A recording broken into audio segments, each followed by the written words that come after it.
Reçus par le préfet du Kouilou, ces membres des commissions plan, aménagement du territoire, infrastructure et environnement de l'Assemblée nationale, préoccupés par la situation de la société Maisons sans frontières, vont prendre connaissance de ce dossier d'utilité publique à Kounda.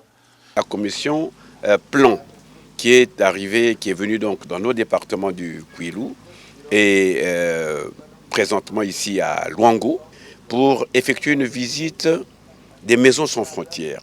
Ce projet-là, qui est couplé avec la zone économique spéciale, a permis, n'est-ce pas, à la commission plan de venir regarder, visiter, mais aussi comprendre pourquoi ce projet n'a pas pu éclore depuis la nuit des temps.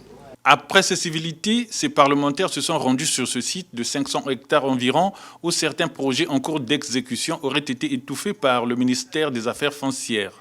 Ce dossier qui préoccupe les parlementaires permet ce samedi 4 juillet à cette délégation conduite par l'honorable Médard Mossodia de comprendre ce projet. Il s'agit des résidences Caraïbes de la nouvelle ville de Kounda, à 14 km environ du centre-ville de Pointe-Noire. Nous allons repartir à Brazzaville. Nous entendrons d'autres interlocuteurs qui sont impliqués dans cette situation. Ce qui est vrai, ce que nous avons entendu ici, c'est un plaidoyer. Il dit que ces affaires sont à arrêter.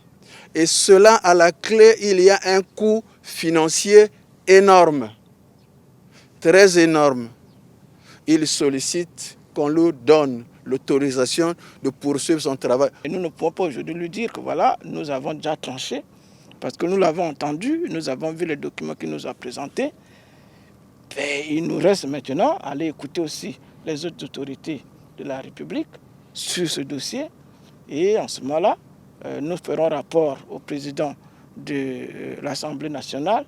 La société Maisons sans frontières, qui bénéficie d'une autorisation de construire du gouvernement, est surprise par une décision contraire d'un autre membre du même gouvernement.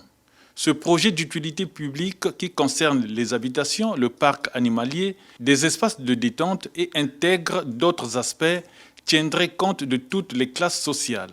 On nous associe dans cette mission pour voir si et seulement si, dans le cadre des études d'impact environnemental, si le promoteur a respecté les cahiers des charges.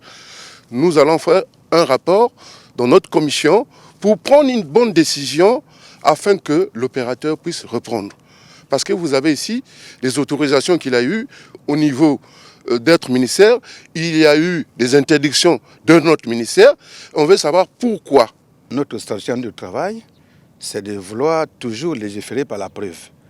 Au lieu de traiter le dossier à partir de Brazzaville, sur la base des rapports, des interventions, nous avons bien voulu nous rendre sur le terrain, constater des visu ce qui se passe.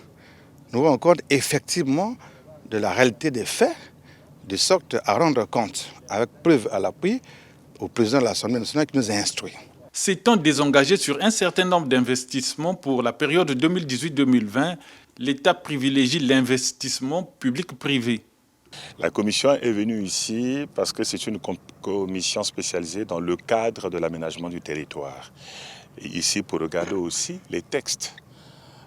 Si les textes sur l'environnement, sur l'urbanisme sont respectés. Et nous avons voulu regarder toutes ces questions et éventuellement aussi regarder les orientations du plan national de développement qui, pour la période 2018-2022, l'État se désengage sur un certain nombre d'investissements et privilégie l'investissement public-privé, comme cet espace. C'est un exemple, bien entendu, qui répond aux normes du plan national de développement que nous avons voté. Et en plus, il y a le climat des affaires qui s'améliore au Congo.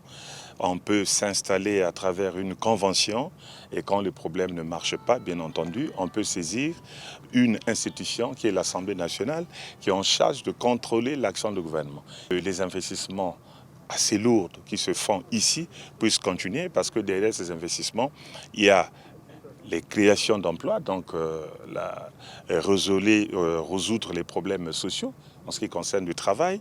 Il y a la création de la richesse nationale. Nous sommes dans un cadre des investissements, donc ça accroît le PIB du pays.